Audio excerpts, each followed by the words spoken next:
Ma olen terve elu elanud Tallinnas erinevates kohtades, aga võib-olla nagu kõige varasem periood või noh, mis nagu on võib-olla kujundanud mind, elasin Rocca al Mares ja mul oli võimalus justkui linnas elada maaelu, et joosta metsas ringi ja uurida seda loodust.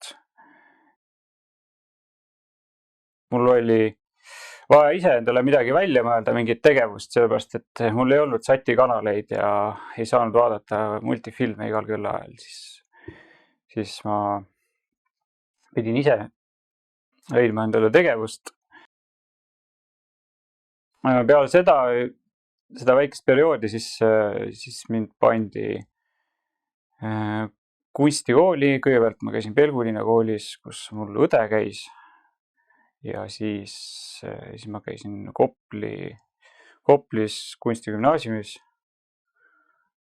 et kunstikallakuga koolides ma olen kogu aeg käinud ja noh, sealt on võib-olla mingid käelised oskused tulnud ja materjalis mõtlemine kõige põhilisemalt. Ema on Tallinna Ülikoolis käsitööõppejõud ja isa töötab Vabaõhumuseumis, aga ta oskab absoluutselt kõike teha, mis vaja on. Võib-olla sealt nagu seda ise tegemise kombinatsiooni ongi nagu minusse ka juurde tulnud, et see on kuidagi loomulik osa, et sa saad hakkama mingisuguste asjadega. Sul on vaja midagi teha, sa teed selle ära. Et sa ei lähe poodi ja ei osta seda.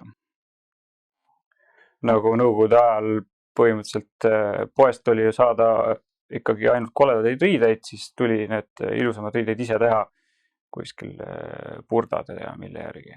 Siis mu ema tegi mulle lasteliided ise. Ma tean, et mul oli puukuuris oli väike käi ja siis sellega ma lihvisin mingisuguseid asju. Ühes otsas oli see abrasiivne lihvimisketas ja teisel pool oli poleerketas. Ja ma mäletan, et mingit võtmeid vist poleerisin seal, midagi tegin. Noh, siuke huvitav asi, tööriist, ohtlik, aga samas saad sellega midagi ise teha. Aga noh, see väga palju mõjutanud ei ole, aga isa on õppinud Kellassepp graveerijaks ameti poolest. Ja no võib-olla see mõjutas natuke hiljem, sest Koplis kunstigümnaasiumis gümnaasiumi osas oli metalliheistöö ja siis seal sai nagu võib-olla nagu rohkem maitse suhu, et näed, metalliga saabki ise midagi teha, et ei olegi nii keeruline. Keskkoolist seal sai nüüd igasuguseid vidinaid tehtud, küll erilist kontseptsiooni nendel ei olnud, aga just see, nagu see protsess ja tegevus meeldis, et ise midagi metallist teha. No ja siis keskkooli lõpus siis oli see, et mis siis edasi täpselt teha. Kunagi oli plaan minna tootedisaini õppima, aga siis peale ettevalmistuskursuseid saan aru, et see ikkagi ei ole minu jaoks. Siis avatud uste päeval jättis see metalli osakond suhteliselt sümpaatse mulje ja siis sai sinna mindud. Seppa või Ehtesse? Ma õppisin Seppa.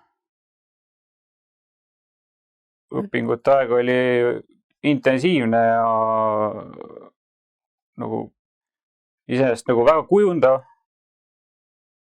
Nagu enne enese olemuselt kujundav, aga ja no väga lahe aeg, sellepärast et sattusin üsna heale kursusele ja toredate inimestega kokku, et see oli tore oli koos kujundada. pigem ikkagi nagu enda olemuslikult on kujundanud ja nagu kuidas mõelda mingisuguseid asju.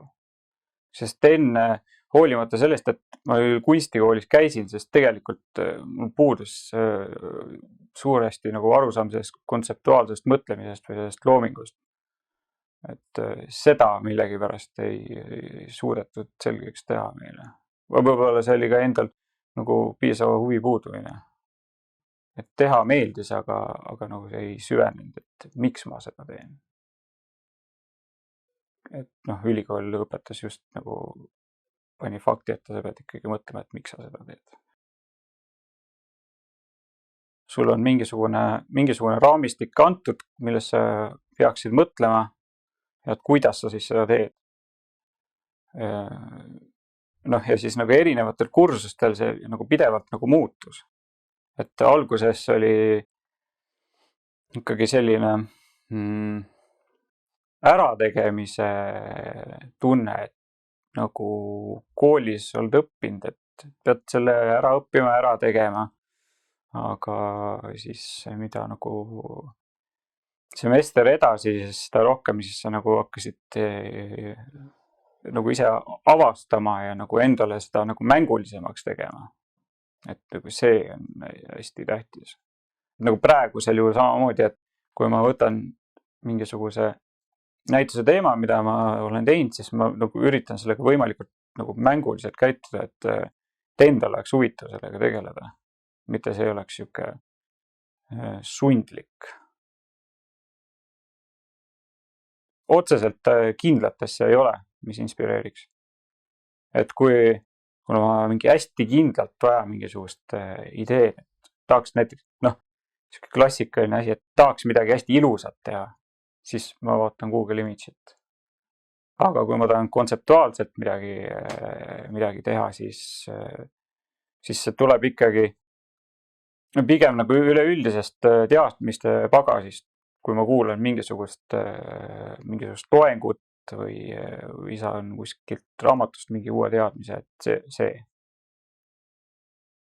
Ja tahtmata on inspireerivad kunstiteosed on nagu, nad ei inspireeri midagi nagu konkreetset tegema, aga nad ärgitavad, et saab küll midagi lahedat teha. Tegelikult mul ei ole lemmikkunstnikke.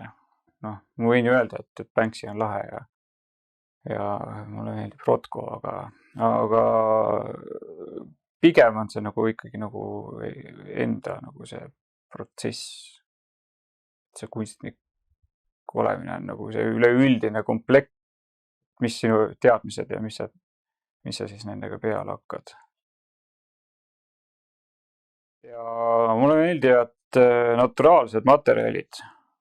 Selles mõttes, et kuigi ma tegin nüüd,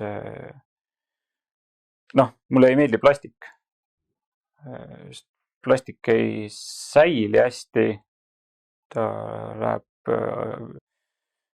20 aastaga siukseks tuhmiks ja koledaks.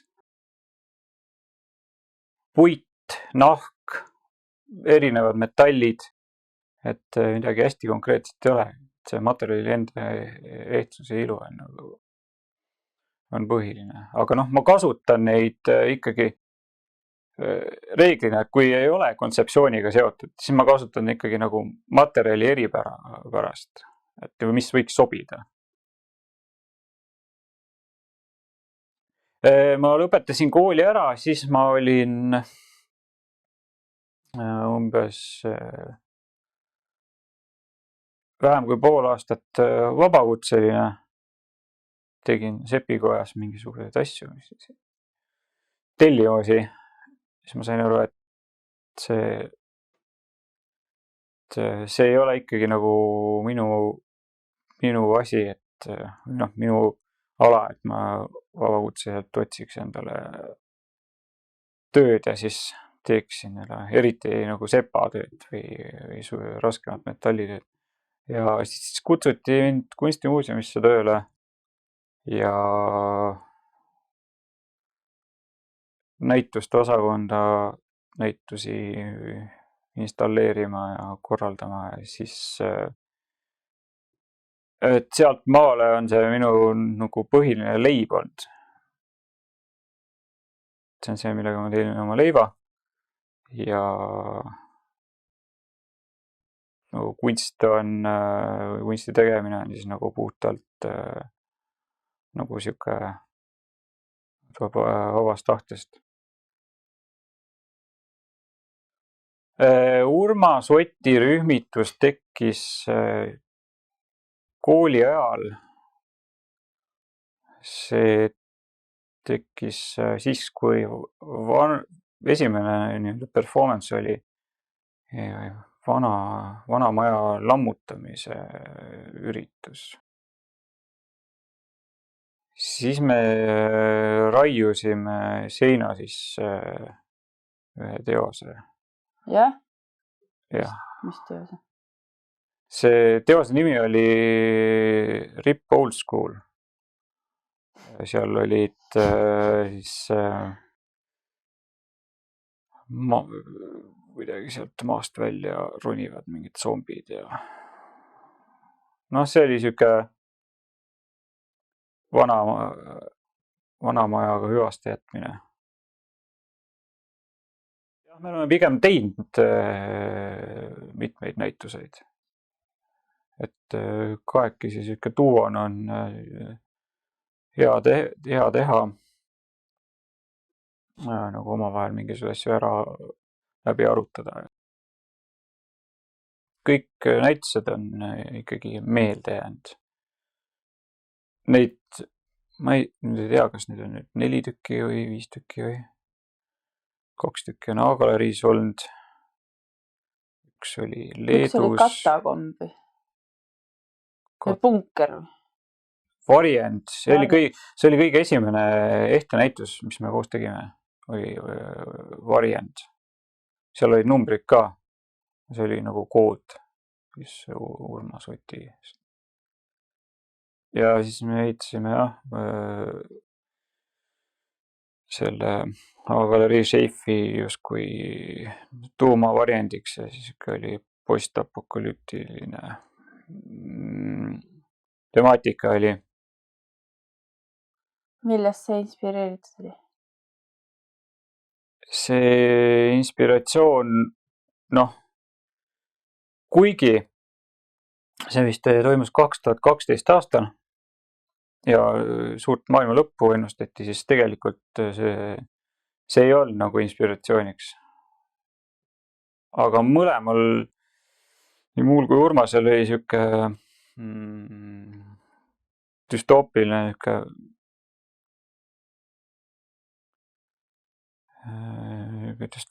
sihuke fiktsioon ja sihuke selles postapokalüptides on mingisugune veider romantika, mis nagu paelub ja see kindlasti on Mad Max kuidagi nagu mõjutanud seda oma selle visuaaliga.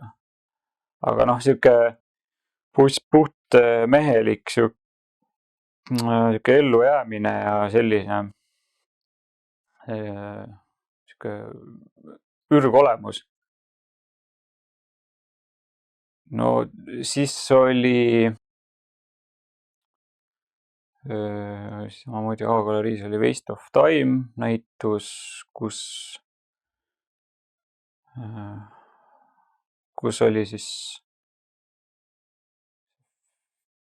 samamoodi sihuke fiktsionaalne, aga see oli nagu tuleviku temaatika, et justkui mis meist võiks nagu järgi jääda. Aga see ja näituse kujundus oli siis ehitatud nagu prügi sisse oleks kaevunud ja siis need tööd olid sinna ära peidetud.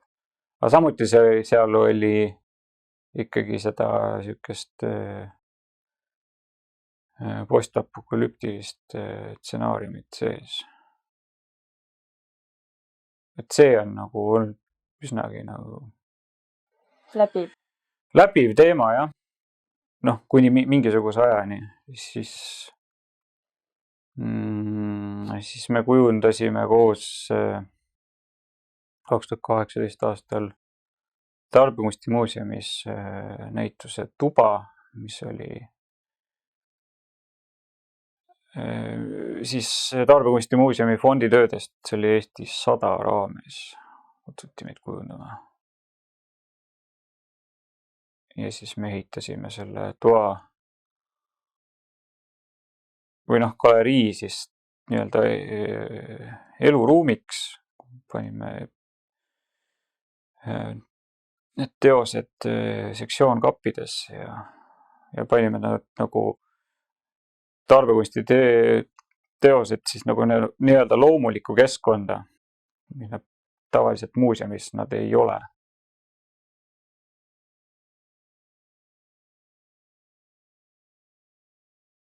Ja see mõjus täitsa vahvalt nagu elus, et nad täitsa hakkasid elama. Nad töötasid ülimalt hästi seal, nagu nad peaksidki seal olema. Kuigi seal oli ka ühte nagu temaatika, et mille järgi me need tööd sinna lõpuks valisime. Aga sinna me valisime ka siuksed veidi nagu kurioosseid teoseid, et nagu seda mingisugune nihastus seal oleks. Aga kõik nagu need, mis kuidagi eriti sümpatiseerisid neid teoseid. Peale selle Kunstiakadeemia lõppu, seal, kus ma tegin ainult nagu metalli ja siis alguses oli pigem nagu sepatöö, siis pärast ma hakkasin ehteid tegema sinna juurde, sest see kuidagi see väiksemas skaalas töötamine oli, tundus nagu, ma ei taha öelda, et nagu, et oli lihtsam teha, aga lihtsalt oli pigem nagu palju huvitavam teha seda väikest asja. Ja puhtalt see, et sa paned selle idee sinna sisse, ta võib-olla töötab väiksena täpselt sama hästi. Ja sul on kuhu seda lõpuks panna. See, et sa ei pea otsima selle jaoks kohta. Kunstiakadeemia nagu õpingute käigus sai tehtud ikkagi mingi hulk töid, siis kuhu sa need paned siis lõpuks. Et see on iga skulptori põhiprobleem, et sa teed selle näituse ära ja kus sa need siis pärast paned. Peale kooli sai nagu kuidagi nagu vabamalt võetud seda, et ei pea ainult metalli tegema, saab mingit installatiivset asja ka teha. Et kui võib-olla Urmasega nagu me ei teinud lihtsalt ehteid, vaid me panime nagu need sinna,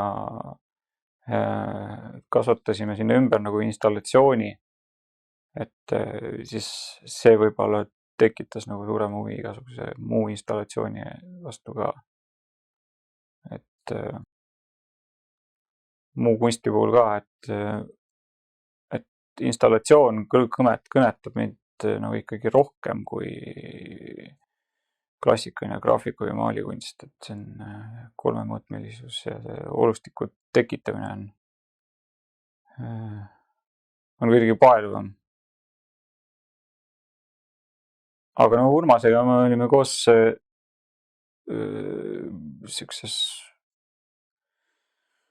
ansamblis nagu Postinstrumentum, mis oli samamoodi selline vanast rauast ehitatud pillid. Ja ka läks ikkagi lõpuks sinna Mad Maxi stiili. Aga siuke heliline visuaal nagu selle identiteedi nagu kujunemine läks nagu laiemaks. Et mida teha. Näitustel ma olen osalenud nagu palju, aga mul on olnud ainult üks isikunäitus Hop-galeriis. Ja mulle pigem nagu meeldib teha harva või vähe ja siis nagu mingisuguse kontsentreeritusega. aga Opgaleriis ma tegin jah, esimese isiku näituse, kus ma siis, see oli installatsioon, ruumi installatsioon ja siis ma käsitlesin enesepeegeldust üleüldiselt. No tegelikult ruum oli tühi, seina peale viis redel ja siis seal seina sees oli auk. Ja siis sealt august sai sisse vaadata. Ja teisel pool seina oli ruum, kus ma kaotasin perspektiivi valguse ja siis uduga. Et justkui ei olekski mitte midagi näha. Ei, see on puhtalt selle nagu suhtumise küsimus. Või noh, mida sa tahad saada, seda sa saad.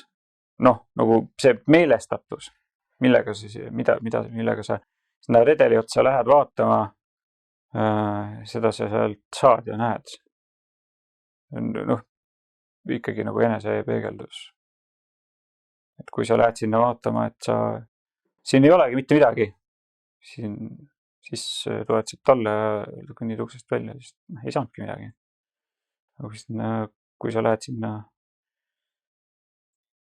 midagi vaatama ja sa ei näe, siis sa ikkagi näed ennast, mis sa seda kujutad. Ma ei andnud nagu ühtegi nagu niiti ette. See vaatad tühjusesse. Peotäis palveid on nagu esimene näitus, millega ma tegelesin. Ja sellest on ikkagi nagu juba üle aasta möödas, mille ma sellega intensiivselt tegelesin. Aga ma võtsin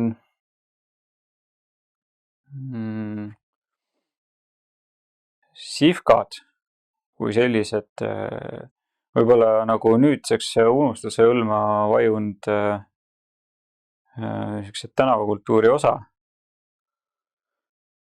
mille koored vedelesid igal pool laiali ja kõik pidasid seda jäledaks ja eks ta tegelikult ju ongi. Aga siis ma juurdlesin selle üle, et mis see siis on. Ja ma leidsin sarnasusi sellega, et see söömise nagu motoorika või kuidas sa kehaliselt käitud, et selles on nagu igasugused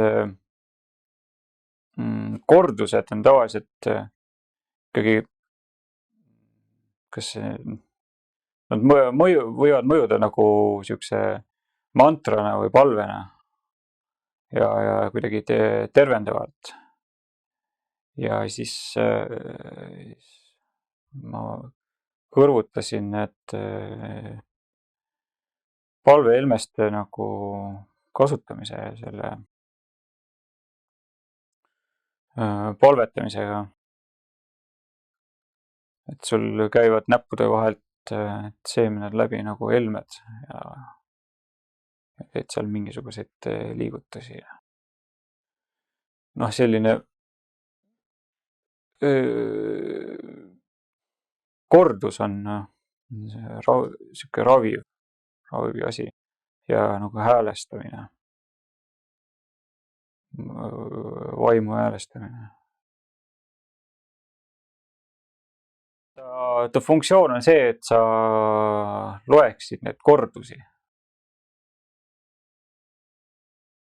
Muidugi see, et sa saad seda kanda ehtena nagu enda kaunistuseks ja kindlasti näidata nagu mingit usulist kuuluvust, et need on kõik erinevate helmeste arvuga.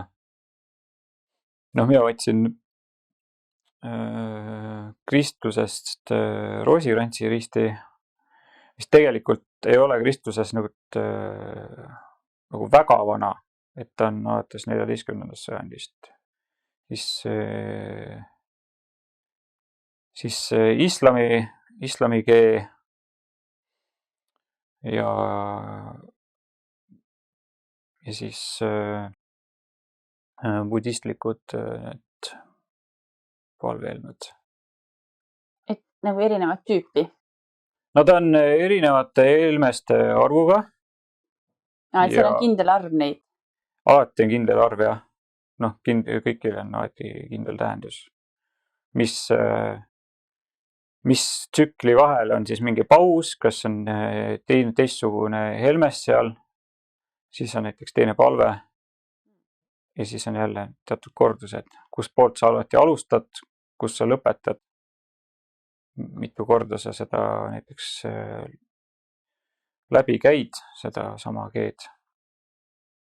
Aga põhimõte on neil kõigil sama. See materjal tuligi täpselt sellest, et mis näeb nagu piisavalt hea välja ja millest saab teha. Et me tegin erinevaid katsetusi ja sellel nagu see, et ta just portselan on, et see on puht praktiline, et ta on kulumiskindel, ta on ilus ja sellest sai helmeid teha kenasti. Ja kerge ka. Ja piisavalt kerge, jah. Ja need üksikud sihvkad, siis üksikud palved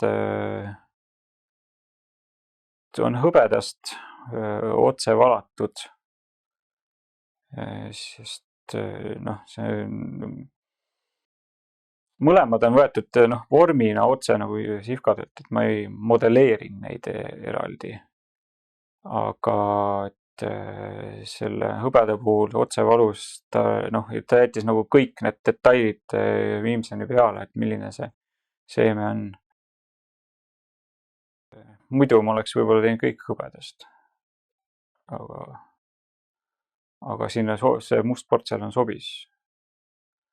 Et võib-olla leitakse nagu seoseid, et portselanist sihvkad, et see on nii siuke ai vei installatsioon. Aga sellest tulenevalt ma muutsin tegelikult see idee, et muutsin selle sihvka mustaks, kui algselt mul olid plaanis triibulisi teha. Ma muutsin need mustaks. Aga et ei tekiks nagu mingisugust väga suurt kõrvutust, aga see ideeliselt nad on täiesti erinevad. Vaktsiin B näitusse pakuti teist akent. Kas ma tahaks seda palveelmeste teemat jätkata, aga siis see on siuke mulle äkki tulnud idee sellel katku ajal, et see sündis täpselt sellel ajal, kui hakkas tulema igasugust erinevat nagu maskivastasust ja eriolukorra nagu siukest boikoteerimist ja ma leidsin, et ma pean nagu mingisuguse sõna sinna nagu juurde ütlema, kui mulle ei meeldi kuskile sotsiaalmeediasse kommenteerida mingisuguseid asju, sest kõigil on nii palju oma arvamusi, siis ma mõtlesin, et ma vormistan selle mingisuguse teosena. Räägi sellest näitusest ka, mis sul selle teise akna peal on. Mis on siis, ma saan aru, nendest maskidest, mis siin ümber igal pool tänavate peal nüüd vedelevad katku järel. Jah. Vaktsiin B näitus see sündis ikkagi nagu sellest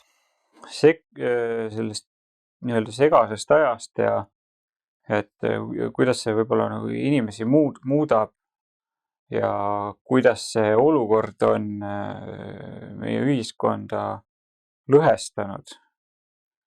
Kui enne oli see, lõhe oli kindlasti olemas, siis nüüd see on veel teistmoodi käristanud nende inimeste vahelisi suhteid, sest see on need pooled on, see muudab inimesed emotsionaalseks, et kas sa käitud niimoodi, nagu Terviseamet ja riik ütleb, või sa oled tänu sellele epideemiale ja piirangutele nagu nii vaimselt kui finantsiliselt nagu kannatada saanud, ja siis inimesed hakkavad alati leidma mingisuguseid lahendusi. Kindlasti valitakse sellised hästi lihtsad ja konkreetsed nagu sellised mingid ideed, et mille järgi siis, miks see võiks niimoodi olla. Siis on sünnitanud sellisest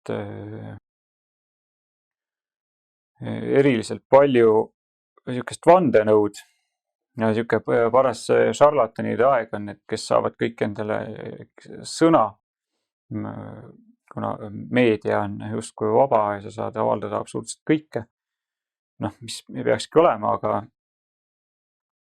aga selline paras segadus ja see informatsioon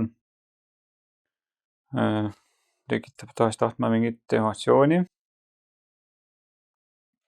Aga ma võtsin siis selle teema niimoodi kokku, et kui need erinevad vandenõud nagu kõik ühte kompotti panna ja siis teha justkui sellele omapoolne selline lahendus talismani näol, mis võiks siis toimida vaktsiinina.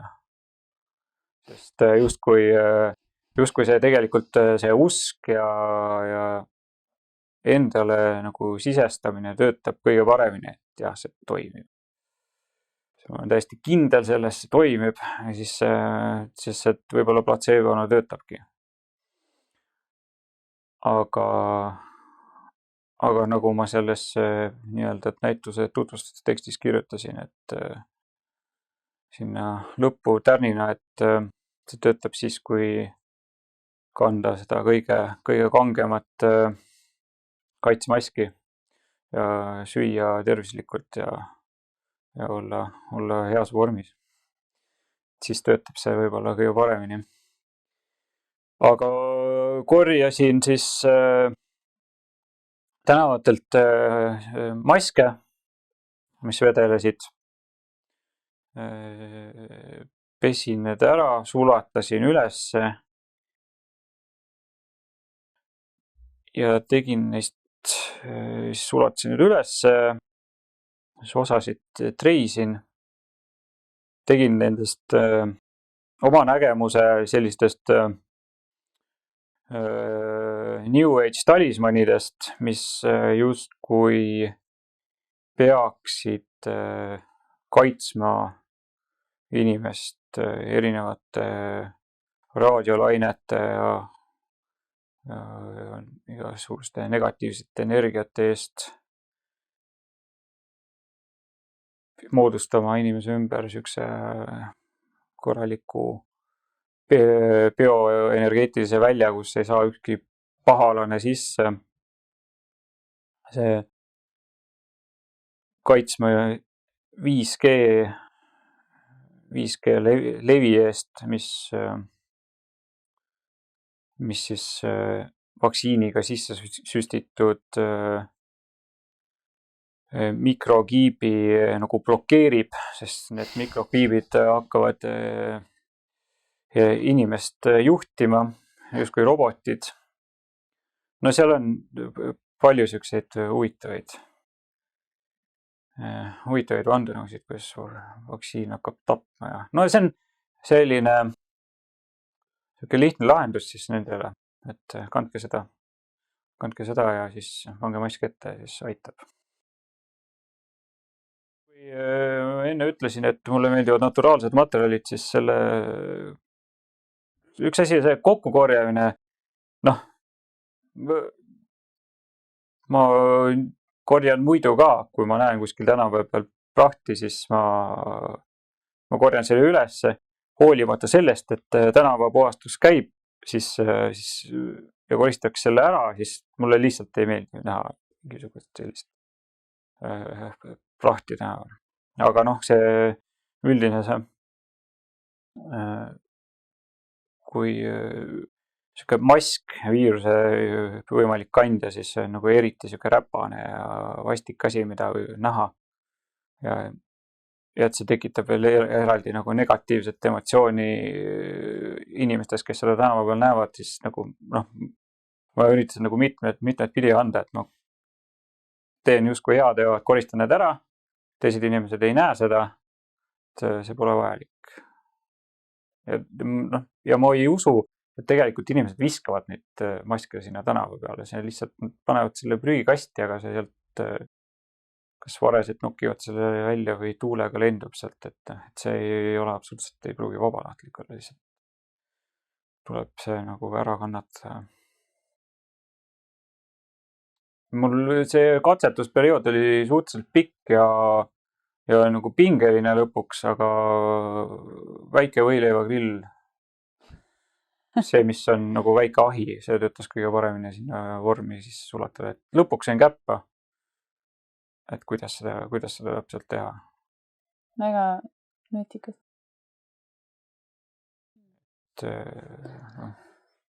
Aga see, et seal on, maskid on erinevad ja nüüd, et kui kaua ta seal näiteks on seal tänava peal olnud, paljud olid siis oli veel siuksed räpased lumeanged, kus ma neid nagu korjasin. Et seal on siis erinevad siukest liiva ja tolmu sees ja osad on siuksed mustemad ja siis on, osad on puhtamad ja vastavalt see kulumisastmed ja siis kuidagi siukse pool kivimi mulje jätsid vähemalt mulle siukest nagu mingit marmori efekti või. Jah, nagu mineraalid. Jah, siuke segu. Ma otsisin pigem nagu neid vorme, et mida siis, millist seda esoteerilist abivahendit siis nagu teha, et mis nagu oleks piisavalt võib-olla kena vormiga, et ta nagu niisama mõjuks ka, aga et tal oleks kellegi teise poolt juba omistatud mingisugused tähendused, et ma ise ei hakanud neid välja mõtlema, et nüüd, et milline device teeb mida. Et see tuleneb ikkagi nagu sellest eelnevalt külge poogitud nagu kontseptsioonist. Ta on ikkagi nagu selles suhtes, noh, autori ehe, aga ma olen teinud nad seeriana. Et ta on ikkagi nagu üks komplektina. Sul on ju teisi seeriaid ka varasemast, ma mõtlen, et need hästi vahvad on sul olnud pudelikorgi märgid veel. Need, mis sa oled teinud brossideks, need meenutavad ka igasuguseid teokarpe, tissed, mingisugused kummalisi tegelasi, et keegi ei saa arugi, et need on olnud mingisugused. Vot jah, see tuli tegelikult isegi, ma ei mäleta, mitmendal kursuses oli, aga selline koolis oli säästuseppise kursus, kus me siis pidime mingit upcycling ut tegema. Ja kuidagi juhtus niimoodi, et puhtalt katsetuse käigus siis tulid nad sellise vormiga ja siis need on ma ei ole nüüd hästi pikalt teinud, aga noh, see oli puhtalt protsessis arenev asi, et mis sellest siis välja kujuneb, kui ma seda seal hankes haamerdasin ja vormisin, et see oli nagu hästi nagu loominguline selles hetkes viibimine. Taaskasutus on nagu hästi tähtis, aga nagu ma ei tegele sellega nagu eesmärgi. No et see oleks eesmärk, et seda teha. Et kui ma kasutan seda materjali lihtsalt ära, sellepärast, et sellel on, kas on mingisugune eelis või mulle on see lihtsalt kättesaadav. Mis sinu arust teeb heast tehtest hea ehte?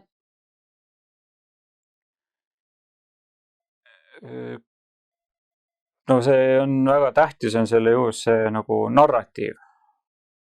Et mida see nagu peaks tähendama. Ja siis on nagu visuaalne külg on nagu ka äärmiselt tähtis, et oleks meeldiv. Et noh, see sõltub muidugi sellest, et kas see on nagu mõeldud kandmiseks või mitte. Aga oled sa muidu kunstnik või disainer, kuidas sa ennast jagad? Ma pean ikka ennast kunstnikuks, sest see disaineri lähenemine on nagu hoopis teise nagu probleemi lahendamine teisest otsast. Ma alustan ideest. Et see maski sulatamine, seda ma nägin mingi katkena ETV-s, et see ei ole mul nagu mingi oma nagu välja mõeldud, et seda sulatada, et võiks sellest sulatada, siis ma teadsin, et seda saab sulatada. Ja siis ma mõtlesin, et seda peab nagu seda kasutama, seda potentsiaali. Aga et noh, see oli üks Korea kunstitudeng, kes tegi nendest taburette, nendest maskidest. No kunst üldiselt ikkagi tekitab mingisuguse peegelduse sellest ühiskonnast või nagu maailmast, et kus me elame. Kunstnik käsitleb ikkagi mingil määral aktuaalseid teemasid. On ka selliseid universaalseid teemasid, mis ei saagi kunagi ammendatud, aga üldiselt ta võtab kokku seda üldist toimuvat. See on, miks ta on vajalik. Et sa saad kõike õppida. Sa saad need probleemid lahendatud. Lihtsalt kas sul on nagu seda piisavalt näiteks seda kullasepa tehnoloogilist oskust. Ma võin öelda, et mul ei ole nagu nii sellist konkreetset kullasepa oskust, et väga tehnilisi asju teha. Aga kui on need vaja teha, siis ja idee seda nõuab, siis tuleb sellist omandada ja ära teha. Et ma pigem käitun sellega nagu projektipõhiselt. Kunstnikuna ma ei oskaks seda öelda, et kunstnikuna, aga nagu üldiselt inimesena elu lõpuks võiks nagu mingisuguste järeldusteni jõuda küll, jah.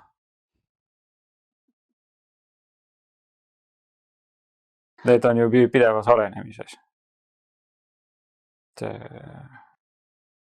Siuke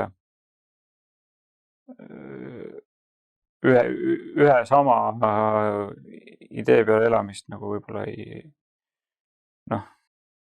see on ikkagi pidevalt nagu teadmistega muutuv. Iga teadmine kasvatab. Õnne saladus on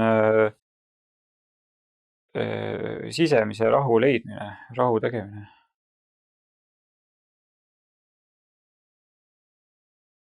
Et sa oled sisimas rahul, siis saad kõige muuga rahul.